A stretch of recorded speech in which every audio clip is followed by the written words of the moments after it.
నమస్కారం, welcome to news local. Sankranti పండుగను పురస్కరించుకుని ఊరు వెళ్తే తగు జాగ్రత్తలు తీసుకోవాలని అంగరే ఎస్ఐ డి రవికుమార్ సూచించారు. పండుగ వేళ ఊరెళ్లే సమయంలో దొంగతనాలు ఎక్కువగా జరిగే అవకాశం ఉన్నందున తగు జాగ్రత్తలు తీసుకోవాలన్నారు. తమ ఇంటి చిరునామా పోలీస్ స్టేషన్కు సమాచారం అందిస్తే ఊరెళ్లే వారి వివరాలను నమోదు చేసుకుని ఆయా ఇళ్లపై నిఘాను ఏర్పాటు చేస్తాం. కాలనీలు, ఇల్లు పరిసరాలు, షాపింగ్ మాల్స్లో సీసీ కెమెరాలు అమర్చుకోవాలన్నారు. పని మనుషులు ఉంటే రోజు వాకిలి ఓడ్చమని చెప్పాలి. ఆరు బయట వాహనాలకు హ్యాండిల్ లాక్తో పాటు ఏదైనా చైన్ వీల్ లాక్ చేసుకోవాలి. హోమ్ సెక్యూరిటీ సిస్టమ్ ద్వారా ఇంటర్నెట్ అనుసంధానం ఉన్న మొబైల్ నుంచే ప్రజలు వారి ఇంటి నుండి ఎక్కడి నుంచైనా లైవ్లో చూసుకునే వీలుంటుందని అవకాశం ఉన్నవారు వీటిని ఏర్పాటు చేసుకోవాలన్నారు. నాణ్యమైన సీసీటీవీలు మార్కెట్లో అందుబాటులో ఉన్నందున ఇళ్లకు అమర్చుకుంటే మంచిదని హితవు పలికారు. కొత్త వ్యక్తుల కదలికలపై స్థానికులు ప్రత్యేక దృష్టి సారించి పోలీసులకు సమాచారం ఇవ్వాలన్నారు. ముందుగా కపిలేశ్వరం మండల ప్రజలందరికీ సంక్రాంతి శుభాకాంక్షలు అండి.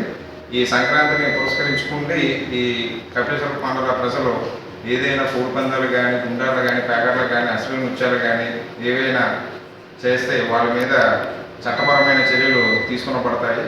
అదేవిధంగా మన మండల రెవెన్యూ సిబ్బంది, మా పోలీస్ సిబ్బంది కలిసి ఇప్పటికే కొన్ని టీంల కింద డివైడ్ అయ్యి వారికి కేటాయించిన గ్రామాలలో గస్తీ తిరుగుతున్నారు.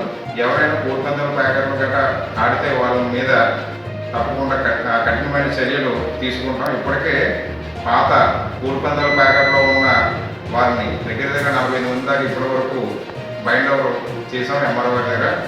వీళ్ళు మళ్ళీ ఈ ఆట భాగాన్ని పాల్గొంటే ₹1,00,000 బాండ్లు రాసిచ్చారండి వీళ్ళు ఎంఆర్ఓ గారికి. ఆ ₹1,00,000 ఫైన్ కట్టాల్సి వస్తుంది.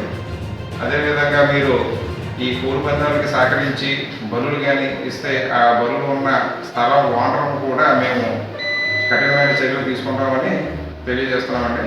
అందరూ కూడా ఈ సంక్రాంతికి సంబంధించి మన సాంప్రదాయమైన క్రీడలకి ప్రోత్సహించి అందరూ కూడా కుటుంబ సభ్యులతోటి సంక్రాంతి వేడుకలను బాగా జరుపుకోవాలని కోరి ప్రార్థిస్తున్నాం. కపిలేశ్వరం మండల ప్రజలకు అంగర పోలీస్ స్టేషన్ వారి విజ్ఞప్తి. ఈ రాబో సంక్రాంతి సందర్భంగా మీరు ఏదైనా మీ బంధువుల ఇంటికి వెళ్ళినప్పుడు కానీ, లేదంటే బయటకు వెళ్ళినప్పుడు కానీ, ఎక్కడికైనా ఊరు వెళ్ళినప్పుడు మీ ఇంట్లో ఉన్న విలువైన బంగారు పాలనాలు కానీ, నెక్స్ట్ విలువైన వస్తువులు కానీ, డబ్బులు కానీ మీకు దగ్గరలో ఉన్న బ్యాంకులో, లాకర్లో, లేదా మీకు తెలుసున్న దగ్గర బంధువుల ఇంట్లో కానీ, లేదంటే భద్రమైన ప్రదేశాలలో పెట్టుకోవాల్సిందే కూర్చున్నామంటే. అదేవిధంగా మీరు ఊరు వెళ్ళినప్పుడు దగ్గరలో ఉన్న పోలీస్ స్టేషన్లో లేదంటే మీ బంధువులు కూడా తెలియపరచవలసిందిగా కూర్చున్నామండి. మీరు ఊరు వెళ్ళినప్పుడు మీరు ఇంటికి వేసే తాళాలు, గేటుకి వేసే తాళాలు బయటికి కనిపించకుండా లోపల వైపు ఉండే విధంగా మీరు తాళాలనే వేసుకుని వెళ్ళాలండి. నెక్స్ట్ అదేవిధంగా మన కపిలేశ్వరం మండలంలో ఎక్కువగా ఈ బయట పార్క్ చేసిన బండ్లు, ద్విచక్ర వాహనాలు ఎక్కువగా పోతున్నాయండి.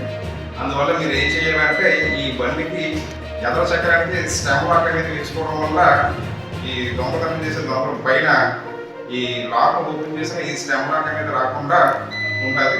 ఆ విధంగా మనం ఈ దొంగతనాలు జరగకుండా అరికట్టవచ్చు. అదేవిధంగా చైన్ స్నాచింగ్ కూడా ఎక్కువ జరుగుతున్నాయి బయట. ఈ చైన్ స్నాచర్స్ ఎక్కువగా సింగిల్గా వెళ్ళే ఆడవాళ్ళని వీళ్ళు టార్గెట్ చేసి వాళ్ళ మెడలో ఉన్న ఈ చైన్ని తవ్వడానికి ప్రయత్నం చేస్తున్నారు. అందువల్ల మీరు ఒంటరి వెళ్ళే మహిళలు మీ యొక్క మెడలో ఉన్న ఆభరణాలని మీరు జాగ్రత్తగా భద్రపరుచుకుంటూ వెళ్ళవలసిందిగా కూర్చున్నామండి. నమస్కారం అందరికీ.